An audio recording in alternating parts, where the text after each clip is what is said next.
There was once a very rich gentleman, and he'd 3 daughters, and he thought he'd see how fond they were of him. So he says to the first, "How much do you love me, my dear?" "Why," says she, "as I love my life." "That's good," says he. So he says to the second, "How much do you love me, my dear?" "Why," says she, "better nor all the world." "That's good," says he. So he says to the third, "How much do you love me, my dear?" "Why, I love you as fresh meat loves salt," says she. Well, he was that angry. "You don't love me at all," says he, "and in my house you stay no more." So he drove her out there and then, and shut the door in her face. Well, she went away on and on till she came to a fen, and there she gathered a lot of rushes and made them into a kind of a sort of a cloak with a hood, to cover her from head to foot, and to hide her fine clothes. And then she went on and on till she came to a great house. "Do you want a maid?" says she. "No, we don't," said they. "I haven't nowhere to go," says she, "and I ask no wages, and do any sort of work," says she.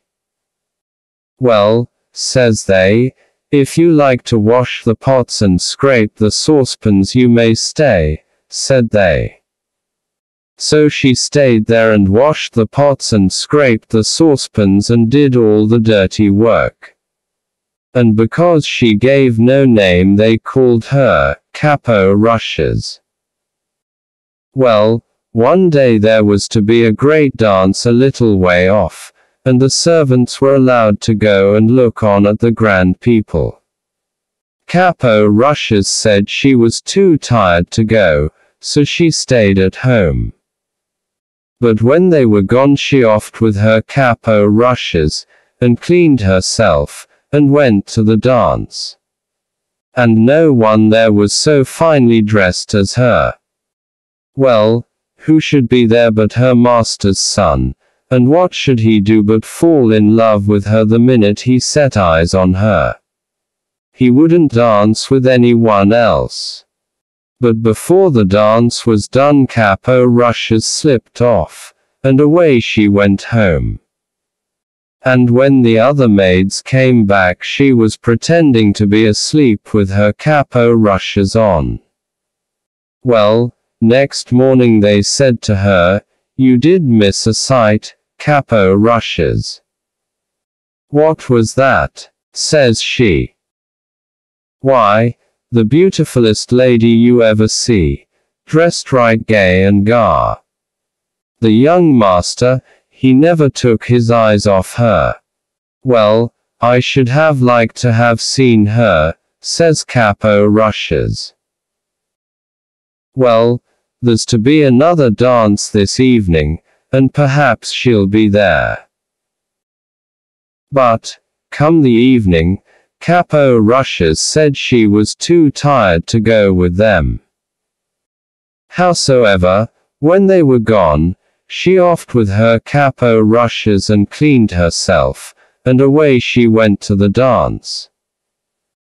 The master's son had been reckoning on seeing her, and he danced with no one else, and never took his eyes off her. But, before the dance was over, she slipped off, and home she went, and when the maids came back she pretended to be asleep with her Capo Rushes on. Next day they said to her again, "Well, Capo Rushes, you should ha' been there to see the lady." There she was again, gay and gar, and the young master he never took his eyes off her. "Well, there," says she, "I should ha' liked to ha' seen her." "Well," says they, there's a dance again this evening, and you must go with us, for she's sure to be there. Well, come this evening. Capo Rushes said she was too tired to go, and do what they would, she stayed at home. But when they were gone she offed with her Capo Rushes and cleaned herself, and away she went to the dance. The master's son was rarely glad when he saw her. He danced with none but her and never took his eyes off her. When she wouldn't tell him her name, nor where she came from, he gave her a ring and told her if he didn't see her again he should die. Well, before the dance was over, off she slipped, and home she went, and when the maids came home she was pretending to be asleep with her Capo Rushes on.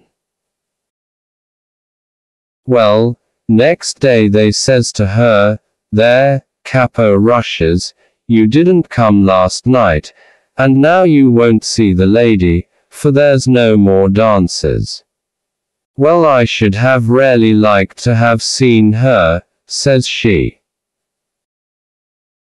The master's son he tried every way to find out where the lady was gone, but go where he might, and ask whom he might, he never heard anything about her. And he got worse and worse for the love of her till he had to keep his bed. "Make some gruel for the young master," they said to the cook. "He's dying for the love of the lady." The cook she set about making it when Capo Rushes came in. "What are you a-doing of?" says she. "I'm going to make some gruel for the young master," says the cook, "for he's dying for love of the lady." "Let me make it," says Capo Rushes. Well, the cook wouldn't at first, but at last she said yes, and Capo Rushes made the gruel. And when she had made it she slipped the ring into it on the sly before the cook took it upstairs. The young man he drank it and then he saw the ring at the bottom. "Send for the cook," says he. So up she comes. "Who made this gruel here?" says he. "I did," says the cook, for she was frightened. And he looked at her. "No, you didn't," says he. "Say who did it, and you shan't be harmed." "Well, then, 'twas Capo Rushes," says she. "Send Capo Rushes here," says he. So Capo Rushes came. "Did you make my gruel?" says he. "Yes, I did," says she. "Where did you get this ring?" says he. "From him that gave it me," says she. "Who are you, then?" says the young man. "I'll show you," says she. And she offed with her Capo Rushes, and there she was in her beautiful clothes. Well, the master's son he got well very soon, and they were to be married in a little time. It was to be a very grand wedding, and every one was asked far and near. And Capo Rushes' father was asked. But she never told anybody who she was. But before the wedding she went to the cook, and says she, "I want you to dress every dish without a mite o' salt." "That'll be rare nasty," says the cook. "That doesn't signify," says she. "Very well," says the cook. Well, the wedding day came, and they were married. And after they were married all the company sat down to the dinner. When they began to eat the meat, that was so tasteless they couldn't eat it. But Capo Rushes' father he tried first one dish and then another, and then he burst out crying.